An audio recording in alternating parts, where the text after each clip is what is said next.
Alrighty, welcome in everyone to just another edition of Just Another College Football Podcast. I'm your host, as always, Tommy Brzee. It is Friday, September 19th around here, and we got a great week 4 right around the corner. We already got one game last night, big time win for...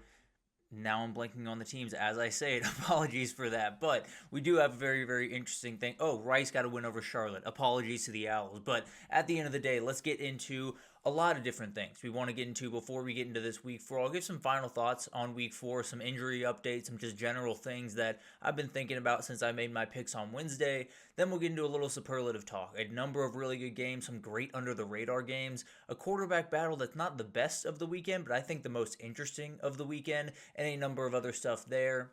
And then we'll do a little bit of a headline catch-up. We will talk about Dabo Swinney's rant, for lack of a better word, that he had earlier this week. We'll talk about a number of things. The spring portal window, no more. We'll talk about all of that, and we will get into all that towards the end of the show. But let's jump into this because we got huge games this upcoming weekend. It's kind of one of those weekends I saw over on Unnecessary Roughness.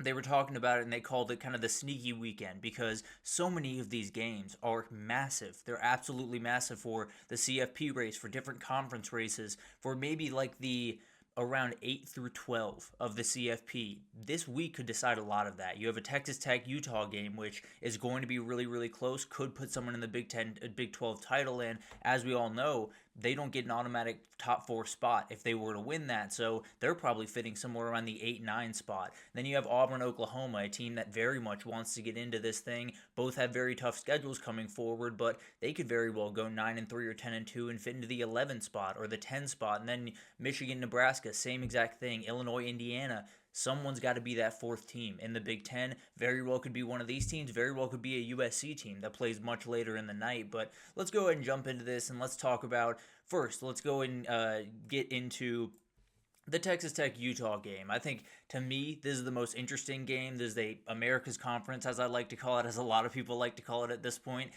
And I do think, the more that I think about this game, the more I think someone's probably walking out as a massive favorite to at least make it to the CFP. And I think they might be walking out as a team that people are watching to make a little bit of a run in the CFP, because the one difference between these two teams and just about everyone else in the conference, Iowa State kind of holds up just a little bit in this conversation among a couple other teams, but the lines of scrimmage in this game are different than pretty much everywhere else in the conference, especially the Utah O-line and the Texas Tech D-line. They're different. They're just a little bit different from a size, athleticism perspective as just about everyone else in the conference. So the question coming into this one is, who wins that battle? And how much do they win it by? Because I think the reality is, if we walk out of this game and Utah ran for 225 yards on the ground and David Dampier had all the time in the world to throw the ball, we're probably sitting there and saying that Utah offensive line is going to push around absolutely everyone in the entire country, and they're going to push around specifically everyone in the Big 12. If you have a good offensive line and a dynamic playmaker at quarterback, you can do a lot of damage. You can do a lot of things that could be downright special this year. Now, obviously, you don't want to get too ahead of your skis, but just to say, if the Utah offensive line rolls over Texas Tech, I don't know if anyone else has a shot to compete with this group. And then on the other side, same exact conversation. If the Texas Tech defensive line, the rebuilt defensive line through the portal, if they're able to get consistent push, if they're able to slow down the run game for Utah, get after Devin Dampier, have a couple of sacks on the day, and make these two tackles, obviously they won't play poorly, but at the very least get a couple of openings and make some big plays, I think we're walking out of it saying there's no offensive line in the conference that has nearly what Utah has.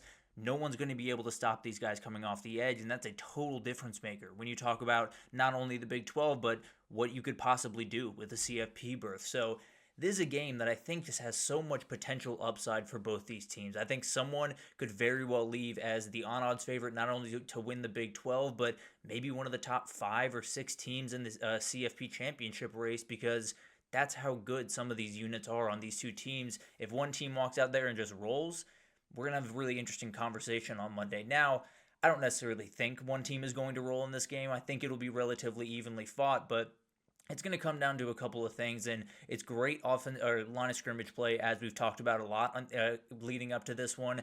The quarterback's got to make a couple of big plays. Both these guys are fully capable of doing that, particularly with their arm, and Devin Dampier a little bit more with his legs than Baron Morton. And then the head coach is going to have to make great calls. This is a very, very interesting matchup between an up-and-coming head coach and Joey Maguire that's done a great, great job building this thing up. I have a ton of respect for him as a head coach. But on the other sideline, I would argue it's a top 10 head coach in the entire country in Kyle Whittingham. He has been the absolute standard when you talk about consistency and keeping your team in the fight regardless of what the talent says. It's going to be a really fun one. And whoever wins this one is firmly looked at as the favorite in the Big 12. And frankly, I think could be looked at a little bit more than that if they're able to handle this pretty comfortably. It'll be a great one to watch. One other little thing to watch, if you haven't gotten a chance to watch the Utes yet, they're using three defenders and one guy just totally out of position on offense. Hunter Andrews, the tight end, has been getting reps at the running back position and has made the most of them. Has been a huge, huge piece for that football team and very interesting thing to watch. A talented freshman guy that is going to be a great player, maybe all over the field for them in the future. Smith Snowden, the cornerback that is going to play majority of the time on that side of the ball. He's gotten handoffs at running back. He's been played wide receiver. He's going to be an interesting watch. Landon Barton, the linebacker, he's playing wide receiver. Jackson Beanie, the safety, he's getting wide receiver reps. I don't know how much we see it in this football game, but those guys are going to be ones to watch, and definitely some interesting packages coming in there. And I can promise you, tackling a tight end that's getting a handoff is not ideal by any means. So that'll be a really interesting thing to watch, and I'm still going to lean Utah, but I think this one could be a little bit more important even than we're thinking right now. Auburn on the road at Oklahoma. This one's going to be really, really fun. It's going to come down to a couple of hinge points, and frankly, when you think about these two football programs, and we talked about it on Wednesday when we talked about this game, let's say Oklahoma lost to Michigan earlier in the year, Auburn lost to Baylor. You're probably walking into this one thinking if one of these whoever doesn't win this game is getting a lot of heat on Monday and is on a hot seat very, very quickly. Now you're in a position where both of you are undefeated. Whoever wins it, you're in a position to possibly make a CFP run and become a darling of your school very, very quickly after some big-time questions around what was going to be the future for you. So this is going to be a really interesting game, and it's going to be a moment where one team is going to take a monumental step forward, and one team is going to be sitting there thinking, did we take a step forward with our early season win, or are we still a team that just can't quite get there when we get to SEC play? It is going to be awesome to watch. The Auburn defensive line, going to be interesting to watch this one because the Oklahoma offensive line has played better. They've done some really, really good things. Their center is playing great football. Michael Fasusi has come in and played really strong for a freshman, especially. That Auburn D-line is a little bit different. You have Keyron Crawford, you have Keldrick Falk, Malik Blockton, and a ton of other guys that absolutely could blow this game up. And when I think about an Auburn win, that's kind of what it looks like. They blow up the Oklahoma offensive line. Oklahoma can't really run the ball. John Mateer can't get comfortable. A couple of those balls that we've seen him miss a little bit high and away get a little bit further, higher, and more away, and you get a couple of picks, and this thing changes on a dime. So it's going to be really interesting to watch that one unfold, specifically that battle between the Oklahoma offensive line and the Auburn defensive line. And on the other side, I think it's two of the better groups when you talk about the Oklahoma defensive line and the Auburn offensive line. Two of the better groups in the conference, and that'll be a really, really fun thing to watch. But I said it before, I'll say it again. Whichever one of these teams wins it, they feel like they have found their footing as a program. They feel like they can really start to take off and do some special things this year, including the CFP. If Oklahoma wins it, you're probably walking into Red River undefeated and a Texas team that looks relatively limpy right now that still has to go play in Gainesville before that game. So a lot on the table in this one. We'll see if Jackson Arnold can make the big throws. That's what it's going to come down to in this football game. We know they want to run the ball. You're not going to be able to run the ball in this football team unless you push them downfield with Eric Singleton, who it looks like he is going to be ready to go. Cam Coleman, all of the guys you have to find openings. The good news for them, R. Mason Thomas is going to be missing for the first half after a targeting call last week that, sure, I suppose. But at the end of the day, we'll see if Auburn can kind of exploit that, and maybe the QB run has helped just a little bit. That read option with a backup defensive end in there than Mason Thomas, who very well could be a top 60 or 90 pick in the NFL draft. But really fun one over there in Norman. And this is one of those games where 9 times out of 10, this is the biggest game in the conference this upcoming weekend, it's without question. The one we'll talk about in a second might be a little bit bigger, but regardless, we talked about it before. The Big Ten's probably looking for that fourth team. When you talk about the CFP, it's usually you're going to have 4 Big Ten teams or 4 SEC teams, 3 from the other, and we'll see how that plays out. It could be the Big Ten only gets 3, but all these teams this weekend are fighting for that 4th spot. Obviously, there's plenty of more work to do, but Nebraska, every chance to find your way to 10-2 if you're able to win this game, get into the CFP, and do the things that a lot of people expected you to do under year three in Matt Rule. And then Michigan, you unlocked the quarterback run last week. If you unlock it this week and get a big time win, you're immediately looked at as a huge dark horse, not only in the Big Ten race, but in the CFP race and maybe in the national title race. If you can put it together with Bryce Underwood, I might be a little bit ahead of myself there, but at the end of the day, it is a huge game for both these teams. Nebraska, no ranked win since 2016. First win ever since over Michigan, since 2013. A lot on the table in this football game. The X factor to me is Dane Key. I think he's a guy that just has to create openings for Dylan Raiola because it is going to be really hard to win this football game unless you get a massive advantage on the outside, because Michigan is going to be able to at least hold serve with Nebraska, and if not kind of top Nebraska in a number of different positions across the field. Wide receiver is where you have a margin. It's where you have an Isaiah Hunter, where you have a Dane Key that can give you openings, can give you advantages where, let's say Michigan is running the football, they're running it solidly, they've gotten a couple of drives together, they've put in a touchdown drive, and it's 14-7 in Nebraska's direction. You had one big play to Dane Key and Isaiah Hunter, this game might be over because the Michigan offense is not, at least as of right now, fully equipped to come from behind. If you can hit one or two big plays downfield, it might be curtains for Michigan in this football game, kind of what we saw against Oklahoma. Now, Oklahoma was a little bit more consistent, but at the end of the day, that's all it really takes against a group with not elite guys on the outside and not an elite passing game right now. You just need to find a couple of big plays. I'm still going to stick with Nebraska in this one, but I think this one's going to be special. I think we're going to walk out of it probably saying those two guys are going to be playing on Sundays for a very long time. I think this quarterback battle is downright special, and it's two guys that I think Dylan Raiola is playing higher level of football than some people would expect, I suppose, or thinking right now. And Bryce Underwood, just one of those athletes that if you're not watching him every Saturday, you are making a mistake. And then finally, the actual biggest matchup in the Big Ten this week, and it's not one that we usually be that, Illinois at Indiana. This one's really cool to me for a number of different reasons, but plainly, these are not two historic football programs. They've done some great things, especially recently. They've done some incredible things and started to build up what they're going to be in the future. I expect them to be great football programs for a long time to come. But they've been bad. Their history is not strong. Their history is not, we're going to meet up in early in the year as top 20 teams and be the marquee matchup in the Big Ten when Nebraska's playing Michigan. That doesn't happen for these two football teams. It doesn't happen for these fan bases, and it really only happened for Indiana last season.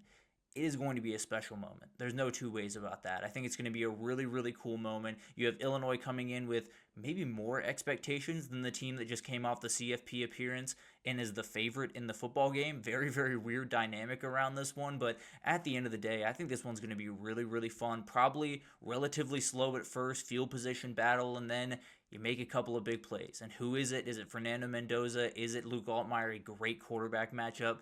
I tend to trust it to be Omar Cooper just a little bit more. I am going to stick with Indiana, as I said on Wednesday, but it's setting up to be Ohio State, Oregon, Penn State from the Big Ten. Those are going to be your CFP teams, and we'll figure out who the other one is going to be. Maybe the other two, depending if there's like catastrophe elsewhere. But at the end of the day, one of these teams feels like they're fighting for that spot. I think the Michigan-Nebraska game, you could say the exact same thing, and we'll get a couple of matchups between those four teams the rest of the way. So just huge games that will totally decide what the Big Ten looks like, what the CFP looks like, particularly from that 6 to 12 range. These games this weekend are going to decide a lot of that.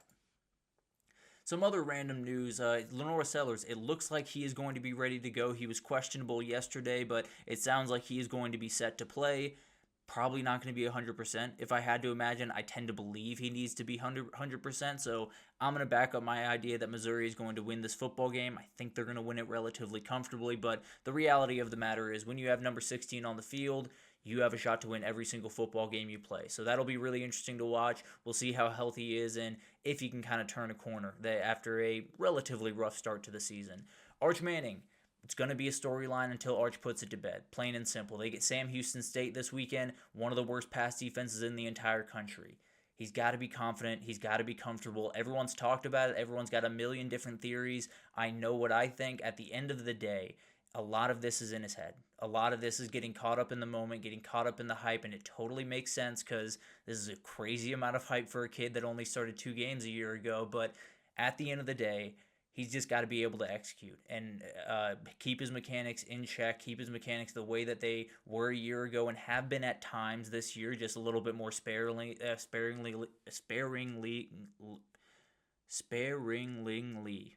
I don't know why I said that. Excuse me, but they have not been there enough this season.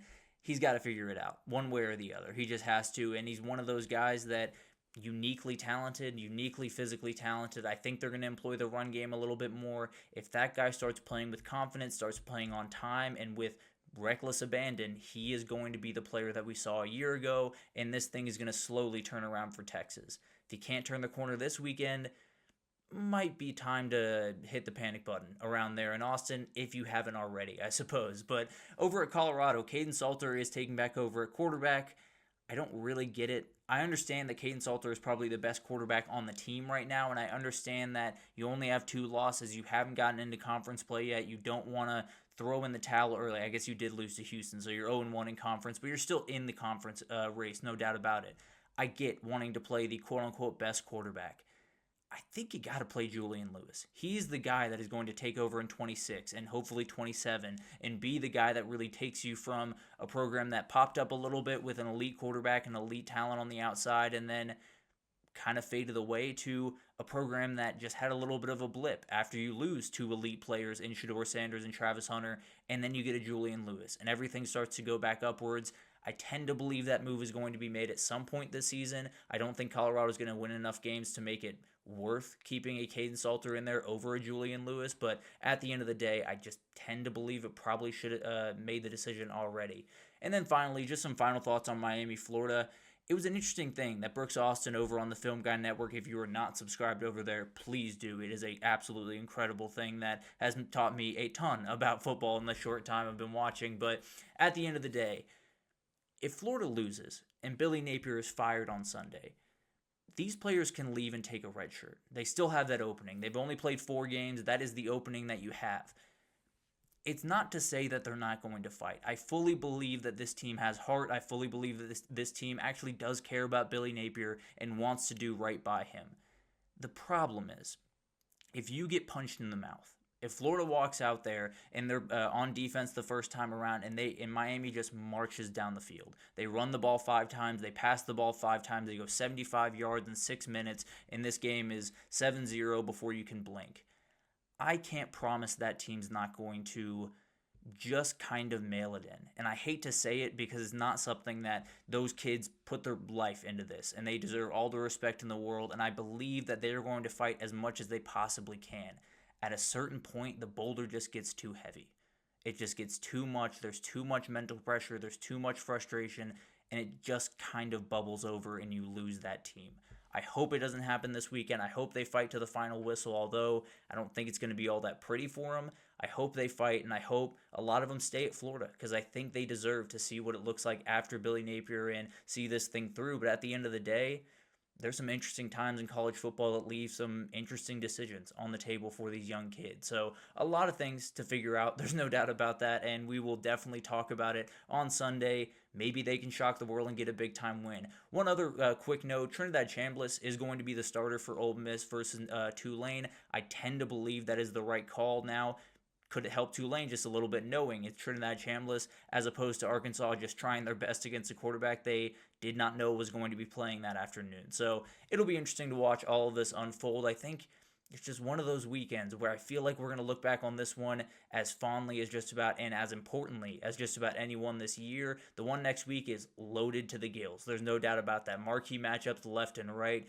This one just feels like it can knock some guys out of the CFP. It feels like there's a level of urgency that you don't usually have in week 4 of the college football season. But we'll get into it all. We'll talk about it all on Monday. As of right now, let's take a little bit of a break and then get into our superlatives for the weekend. We got game of the week, which could be a number of them. We got underrated game of the week. We got quarterback battle that maybe not be the best, but I tend to believe is the most interesting, and a number of other things right after this, so stick with us.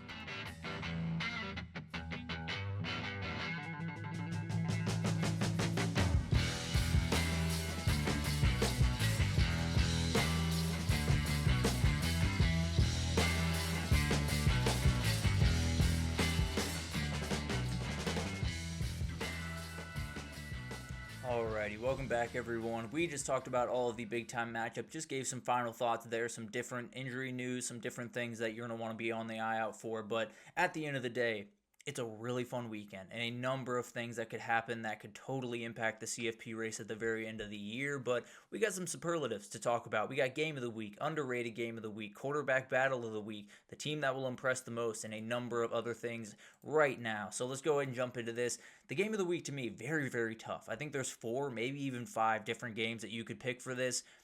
For me, is Texas Tech at Utah. This one's special in so many different ways. It is an absolutely perfect matchup because you have a Texas Tech team that has so many portal guys, and the talk of the town has been how much money they spent in the portal and how much they did to make this team a full-on contender for the CFP. You have a Utah team that, at least by brand, is that stable product, is the one that is always in the hunt, regardless of where they are in conference and whatever.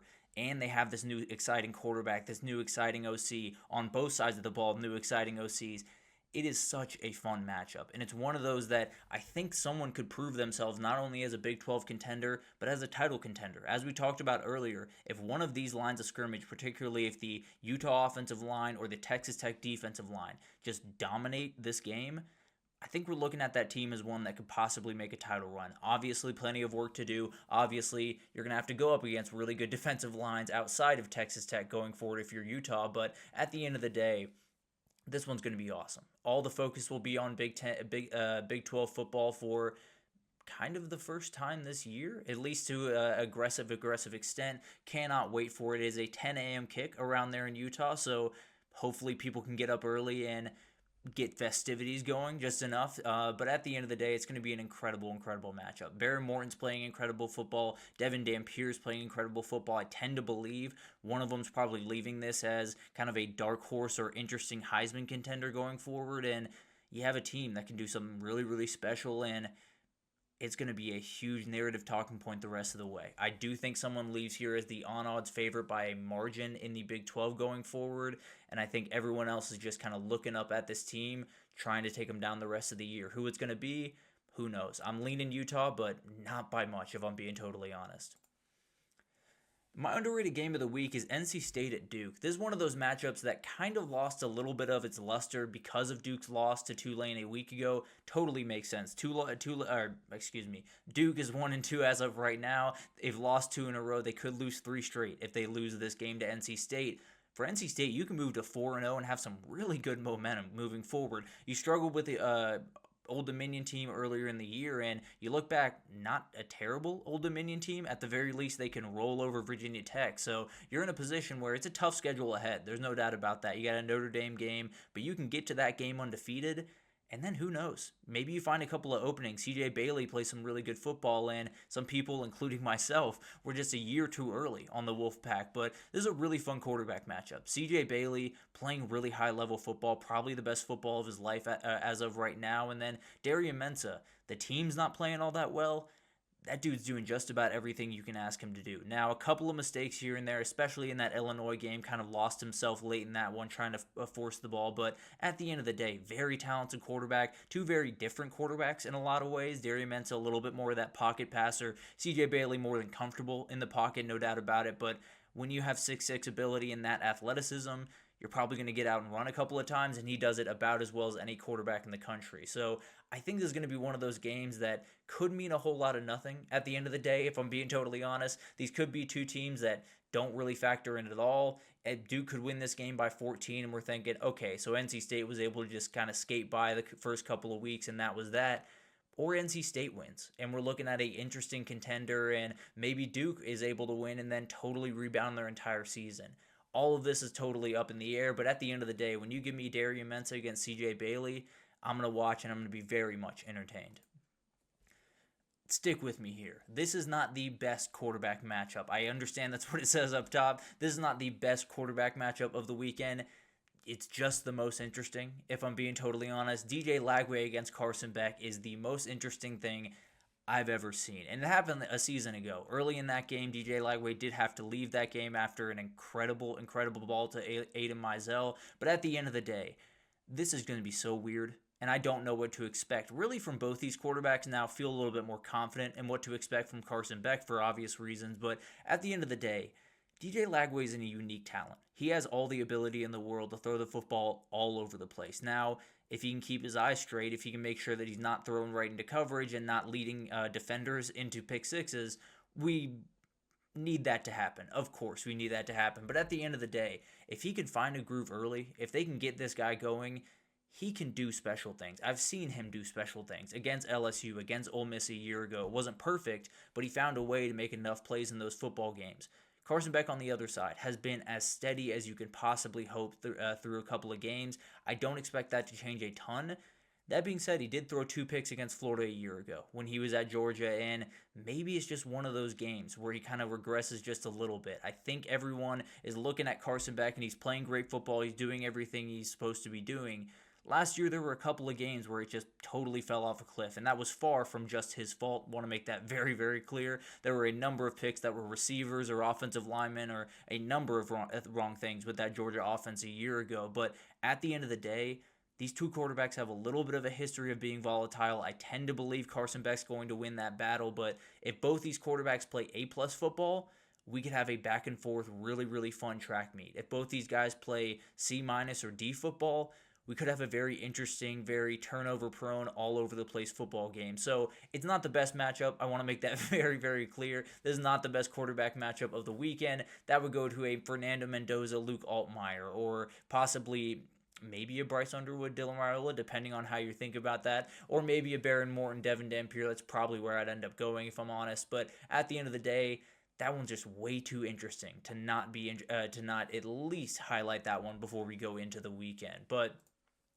the team that will impress the most to me is the TCU Horned Frogs. They go up against SMU this weekend for the battle for the Iron Skillet. Love that nickname. But at the end of the day, I think TCU is going to dominate this football game. I don't necessarily think they're going to win by 28 and make SMU look like a G5 or FCS team. Love my G5 teams. But at the end of the day, the SMU defense is a real problem, especially against the pass. Josh Hoover will do just about anything he wants, if I'm being totally honest. And then on the other side, TCU has one of the best run defenses in the entire country. They only give up 50 yards per game thus far, and they've played a couple of relatively solid teams, not necessarily world beaters, but at the end of the day, you're able to slow down a Bill Belichick rushing attack that much.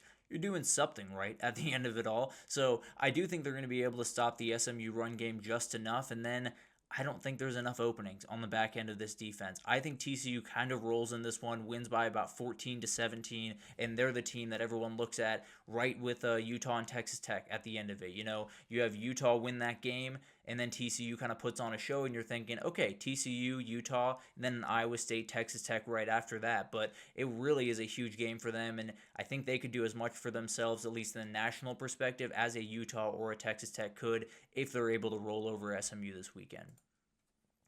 My upset of the week is very simple, and it kind of was a layup as I was going through these. East Carolina is going to beat BYU. I feel very confident in this, and obviously it probably means I'm going to be wrong. But at the end of the day, I do feel really confident in this one. I do think BYU is a team that kind of just plugging along right now. No hard games, nothing that really stretched them, but hasn't played all that pretty. They do still have a freshman quarterback in Bear Bachmeier, and the big time question here is they're going on the road to Greenville, North Carolina. Not a good idea. I think you're in a position you're facing a very good team that is 2-1 right now. They only had a 7-point loss to NC State earlier in the year, and we talked about what they have been doing throughout this year. They've shut out I believe, Mercer, if I'm not Campbell. They shut out Campbell in week 2. Only give up 3 points to Coastal Carolina. Excuse me. They gave up 3 points to Campbell, then shut out Coastal Carolina the next week, so apologies for that. But this defense has a lot of juice, and Caden Cowser is playing some really good football at quarterback for them. They have some very fun guys on the outside that are making all types of plays. I think they win this football game, and I think they kind of make a statement in this football game. I don't think you have to, throw up red flags and worry about BYU going forward. I think they're going to be more than fine, but at the end of the day, you're going on the road to a team that is just firing on all cylinders, especially on the defensive side of the ball. I'm going to go with East Carolina to get a huge win here and to be able to kind of cement themselves as a very interesting team at the G5 level going forward. Michigan State at USC is my chaos game of the week, and frankly, it's probably just because it's going to kick off at 11 p.m. I feel like that always happens where maybe you'll fall asleep on the couch watching the game, or you'll fall asleep a little bit early, or you'll say, this one's going to be a blowout, and I'm going to go to bed. And then you wake up the next morning and you see the stat line, and it's just all over the place. There were turnovers, there were a muffed punt, there was everything under the sun in this football game. I tend to believe that's what's going to happen in this one. Aiden Childs just has a way of making things just a little bit weird in football games. I think that offense is really fun up there in Michigan State. For USC, they want to push the ball downfield. No two ways about it. They are going to push the ball downfield. I believe Jaden Mayava is number one in the country in average depth of target thus far, and if they're going to push the ball downfield, they're going to make mistakes, and there's going to be a couple of ones going the other direction. It's going to be really, really fun to watch. And if USC is to lose in this spot, now, obviously, I am going to pick USC, but I did pick Michigan State plus the points as one of my best bets. If USC does lose this one, they could lose the next four. They get Illinois, they get Nebraska, they get Ohio State, I believe, or Penn State. I'm blanking just a little bit. They get four really tough teams. They get Notre Dame in the middle of that as well. Apologies. But they get four really tough teams after this. They lose this one, it could be tumbling down a hill, and then maybe Lincoln Riley adds his name to the coaching carousel later in the year. But we'll talk about this game when we get to Sunday. This one's going to be really, really fun. It could be one that's a blowout before halftime, but I don't know. I just got a feeling that you're going to sit down at 11 p.m. thinking maybe I'll be able to go to bed early if USC gets up by 21 or 24. I don't think you're going to get that luxury. I think it's going to be a really, really fun game down to the wire, and we're going to get some great late-night football over there in the Big Ten. But it's going to be awesome to watch all this unfold. There were so many great games to watch, especially Game of the Week. Couldn't really decide for quite a while. Underrated Game of the Week was really tough as well. It's going to be a great weekend. So many people are focusing on next weekend, and for good reason. It's an incredible, incredible weekend of football, but this one brings plenty to the table as well, and we'll break it all down on Monday as it unfolds, and we'll finish this show out just talking about some headlines that we saw this past week that I just want to give a couple of 2 cents on before we get out of here, and we'll talk about it all right after this, so stick with us.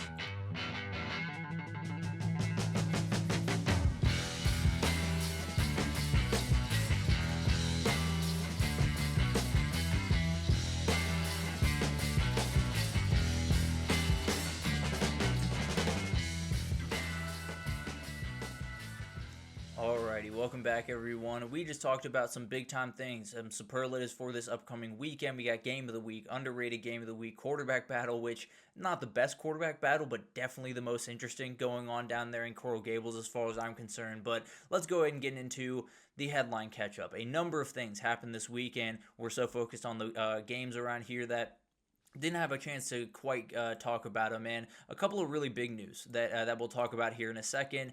But I think we got to start where everyone wants to start. Dabo Swinney really made the headlines this week, didn't he? During a press conference, he kind of went on a soliloquy, if you want to call it that, rant, whatever you want to. I have it rant here because it was a little bit rantish. But at the end of the day, he went about 13 minutes or so talking about how the team is going to be fine. If they're tired of winning, they can fire me. I'll go to a new place. I'm only 55 years old. I'm not remotely done with this. All of this stuff, just talking about the state of the program and how people are throwing dirt on their name way too early and they're going to be totally fine. And if anyone wants to let him go, he can have a job by next Monday. All of that is true, by the way, to be totally fair. But here's the thing. The question wasn't about any firing ideas. It wasn't about, a hot seat talk. It wasn't about a rumor in the building. It was about play calling. It was just plainly, which play would you like to have back in that Georgia Tech game?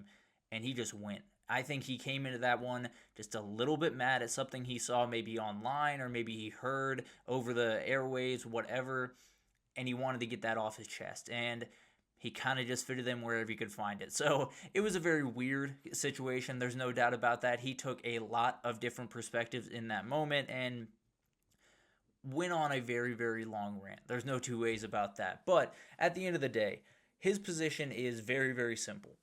He is a victim of his own success. He was incredible for not a million years. He was incredible for a very long time. Since he's gotten to Clemson, he has done things there that I think a lot of their fans did not know was possible at Clemson for a very, very long time. He is pretty much that program at this point. He has built it up. He has done incredible things, won the conference 8 out of the last 10 years, been to the CFP 7 out of the last 10 years, which he was more than happy to point out during this rant. But at the end of the day, he is a victim of his own success. He is in a position where you did so incredibly. You took down Nick Saban. You won 2 national titles, and everything was rolling for Clemson, and things have tapered off. And you've missed the mark a little bit. You haven't used the portal. You've gotten criticism for that. You haven't, maybe utilized NIL to the degree that you can. You've gotten crap for that. A lot of people have it's just been slowly kind of sliding down a hill. Not necessarily aggressively. You're still one of the top teams in the conference. You won the conference last year, of course. Everything is relatively fine around Clemson. Doesn't change that it's gotten a lot worse. And the reality of that is, I get it can be frustrating for coaches where you have this ridiculous line of success, and then anything less is not good enough. It's the same reason why an Alabama team that won the SEC and got to the CFP and lost on a heartbreaking goal line stand, that was a really disappointing season for that team because it was Nick Saban, and they won national championships over and over and over again, and they've done so many incredible things that was not remotely what they wanted that season. But at the end of the day, you can't argue with fans for wanting what you've delivered to them. You have given them a national title. You have given them the expectations that now live at Clemson, and they're good expectations. Yes, they're tough to live up to. Yes, they're really, really tough to find your way to that mountaintop over and over and over again, and there's going to be blips on the radar. No doubt about that. The difference here, and the thing that I think everyone keeps coming back to, and the reason that maybe they don't give Dabo as much leeway as they would give some other coaches, is we know what the problem is. It doesn't take a rocket scientist to figure out what the problem with Clemson is, and it's as simple as you are talented, you are experienced, you have a number of things going in your direction. There were very obvious holes on this football team, and not even massive holes, just things that needed a little bit of patching or needed a little bit of help, where you have Antonio Williams, you have Bryant Wesco, you have TJ Moore, you have talent. They're still young players. Give them a veteran body. Give them a bigger body on that offense that Cade Klubnik can throw it up to. You lose Jake Burningstool a year ago. Get an experienced tight end that can help you out in the run blocking as well as making plays downfield, because that dude was uniquely important to that offense. Get a running back, get an Ahmad Hardy, get a Fluff Bothwell, get someone that can help out your offense in a big way with the run game so you don't have to rely on a former wide receiver to carry the football. And he's done a great job of it, but it's not going to be enough. On the defensive side of the ball, find a way to help out those DBs just a little bit. You have talent. Avian Terrell is going to be an NFL player. Same thing with Ashton Hampton. But at the end of the day, you need more bodies back there. There are very obvious things with this football team that you just needed a little bit more at. You didn't need to overhaul the roster. You didn't need to undo everything. You just needed a couple of fillers. And you didn't take them. And you took Will Helt. That's the best player on your defense right now. So you're in a position where you have to find a way to evolve the next couple of years, or you're going to be making this rant next year and the year after that and the year after that, because this program, as of right this second, it doesn't look like this is going to be a better team next year. It doesn't look like they're going to build off this, because you're losing TJ Parker, you're losing Peter Woods, you're losing Avian Terrell, you're losing Cade Klubnik. You are not going to be a better football team unless you change the way that you go about business. I think Dabo Swinney is one of the better head coaches in the sport. I think he has done incredible, incredible things for that football program. He has built it up to be something that a lot of people, kind of including myself, did not think it was possible of it being. Here's the reality.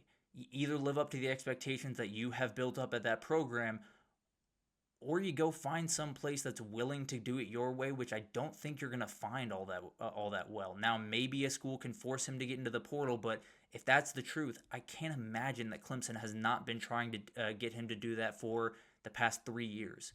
It just hasn't happened. So I don't know fully what's going on at Clemson. It's very, very hard to know without being in that building and around those people and being able to talk to people. But at the end of the day, this thing can get bad in a hurry. The season is not lost by any means. You are still in a position to make a run in the ACC, get into the ACC title, get into the playoff.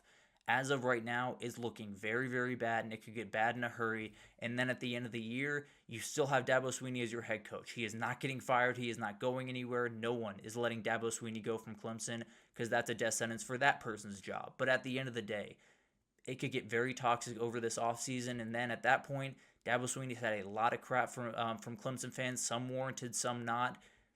Maybe he gets up and leaves. I don't think that's going to happen. I think Clemson's going to be fine and find their footing.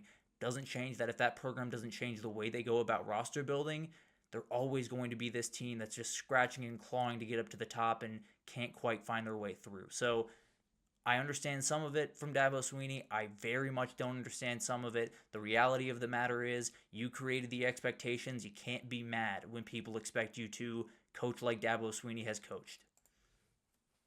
The NCAA has removed the spring portal from the calendar. It is now going to be a 10-day window in January from likely January 2nd to the 11th, so right in between the quarterfinals for the CFP and the semifinals. Makes total sense, kind of a good place to put it. Obviously, with the school kind of starting right after that, you kind of have to make it happen right there, but at the end of the day, this is a win. There's no doubt about that. This is a very minor, very small win because coaches' lives were an absolute nightmare. In December, they had to do absolutely everything under the sun while getting their team ready for a CFP or a bowl game. It was absolutely ridiculous. At least now it's compartmentalized. You're going to get your recruiting class put together at towards the end of November, early December. Then you're going to be able to play the playoff at least up until the quarterfinals. Then you got a little bit of a break to do what you need to do in the portal, and usually the teams that are in the semifinals have less to do in the portal than the teams that aren't, obviously. So now you're in a position where at the very least, these coaches can kind of compartmentalize a little bit more. You don't have to do recruiting for high school the same time as recruiting for the portal. You're able to at least compartmentalize this thing just a little bit. The spring portal is gone. I do want to make a point very, very clearly. It's kind of been proven that you don't need the portal to leave and go somewhere else. Xavier Lucas did this earlier this offseason, and the whole thing between Miami and Wisconsin has not been worked out as far as I'm concerned in a court of law, but a lot of different things going on with that. Xavier Lucas playing really good football for Miami right now, but he just left school. He just unenrolled from Wisconsin and just enrolled in Miami. That is something they can do. So that is the big time problem here, where you didn't get rid of the spring portal. It doesn't mean guys aren't going to leave their teams in the spring and find a new team. What it does mean is probably that number is going to go down pretty significantly. And that's a big time win. And that's something that I think all of us can get behind, at least in the grand scheme of things. It is a step in the right direction. There's no doubt about that. To me, all of this madness doesn't really end until you get eligibility rules in place where maybe you're less inclined to leave a place because you have 5 years to complete 4 years of college football, whatever that looks like. So if you leave somewhere 1 year and then say you're injured later on in your season, you only get one of those years as a red shirt. You're only going to be able to play 3 years of college football. So I tend to believe that's the way forward. I tend to believe that's the best way to go about this because the eligibility rules and all of that stuff's getting way, way too complicated, and we'll talk about it actually at the end of this. But overall, it's a small step in the right direction. It is not going to fix all of the problems around college football right now, but we'll let it kind of run its course and see how it goes, at least the first time around. Arizona State and Kansas.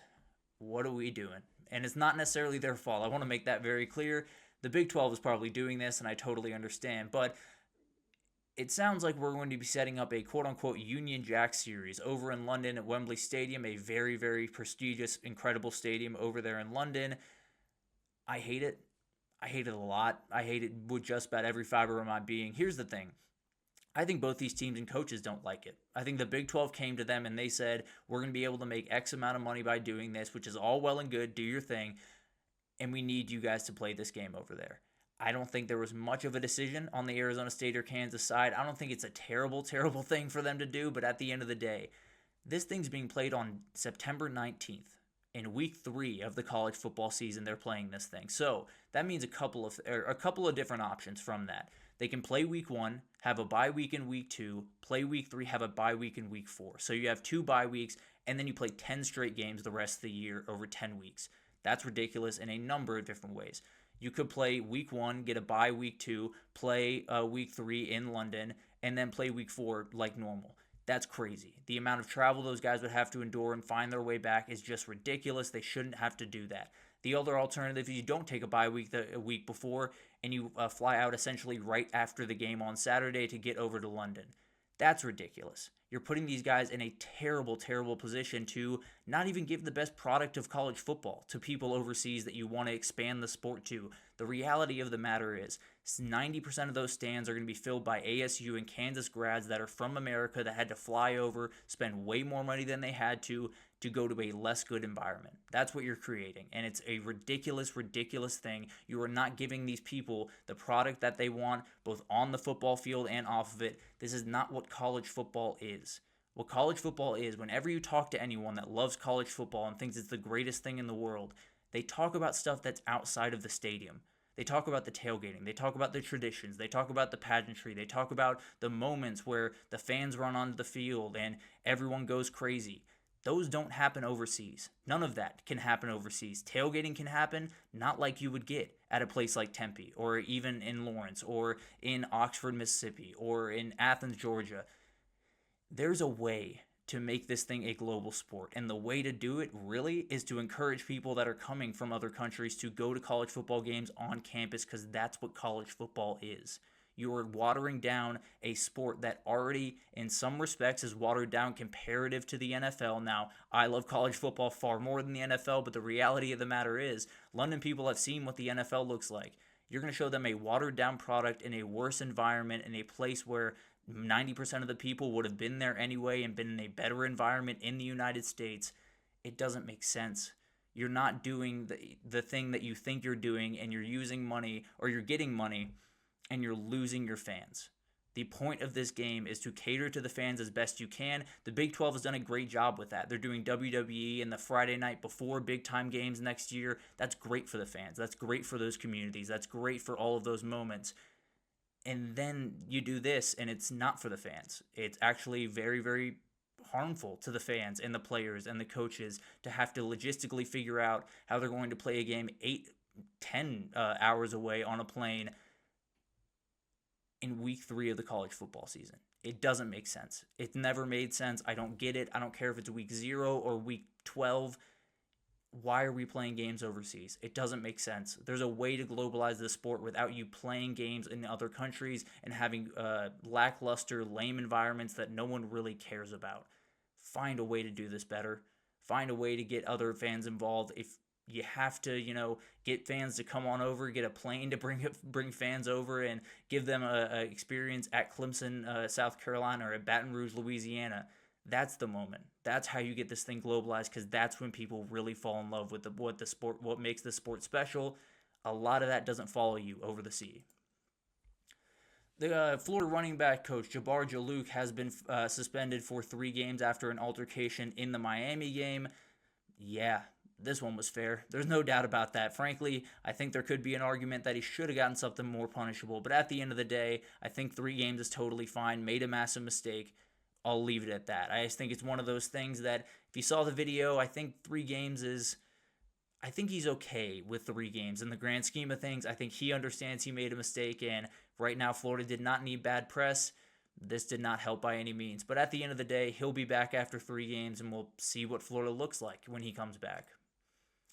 Bryce Anderson is healthy after a very, very scary situation in the Notre Dame game. Kind of got hit in the back by one of the Notre Dame players and was carted off the field. Was put on a stretcher and was carted off the field, immediately taken to a local hospital.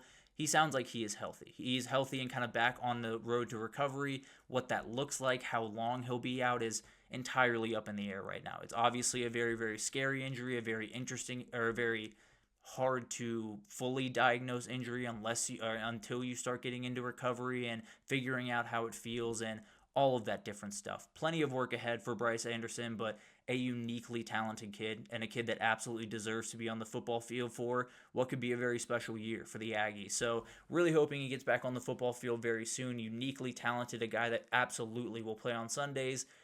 Great news that he's finally recovering, and we'll see what it looks like down the road. Hopefully we get him back on the football field here pretty soon. The Pavia lawsuit. Now, this has nothing to do with Diego Pavia in particular. There was some talk that he was trying to get a 7th year for himself to go back to Vanderbilt or whatever was going to happen there. He is not. He has said this is his final year of college football. Everyone freaking out about that, kind of including myself in some respects. It is more than fine. Diego Pavia is going to find his way out of college football after this year. That being said, his lawyer is making that argument right now. His lawyer is making the argument about someone coming back for a 7th year, for arguments of you're taking money out of the kid's pocket if they have an NIL deal on the table to come back for another year. The usual arguments that have been kind of made in this time of eligibility rules being up in the air and no one knows what's going on. The reality of the matter is you're opening the door, and that's the problem, because I want kids to enjoy college football. I want kids to stay in college football for as long as they very well please. Here's the reality of the matter. There is a line. There has to be a line in this grand conversation, because unless you are a professional sport and we are totally throwing the college part out of this, which I don't think you're going to get many people on board to do, you got to find a way to keep this at least buffered a little bit, at least contracted is the word I was looking for. Apologies. Contracted just a little bit, where it's not, you have a medical red shirt and a normal red shirt, and you can leave a team and come back for personal reasons if you miss an entire season. It's a very confusing process, and I get you have to be able to meet players halfway. You have to give them an extra year, a red shirt year, a medical red shirt, whatever that looks like. But the other reality is, we got to keep these things rolling. We're taking opportunities away from young kids that very much want to be on Power 4 football teams, because you have a young kid that's in his 6th or 7th year of college that wants to finally take the leap up from G5. You just got to find a way to kind of rear this in. I think 5 years to play 4 years of college football is the way to go about it. If you miss multiple years during that time, you lose a year, and that absolutely is tough. It won't necessarily lead to perfect things around the board, but it definitely is better than what we got going on right now, where it just feels like guys can stay just about as long as they want, as long as they're willing to take the NCAA to court every single year. So nothing with Diego Pavia, nothing against Diego Pavia, but something to keep in mind as we move forward, because it could very well be something that someone else uses to make an argument to stay a 7th year or an 8th year or a 9th or a 10th, and then you're way past the point of no return. So a lot of different things that are going to go on this upcoming weekend. It's an incredible slate. It's such a slate that I think is going to have a ton to do with what the CFP looks like, especially in those at-large bids. It's going to be incredible to watch all of this unfold. Thank you so much for tuning in to just another edition of Just Another College Football Podcast. Please do like, subscribe, comment to all of the pages. It means the world to me. Really, really love seeing those numbers just continue to slowly rise around the YouTube. Means the world to me every single time I see it. But thank you so much for tuning in. Please do enjoy this upcoming weekend of college football. Going to be downright special, and we'll be back on Monday to break it all down.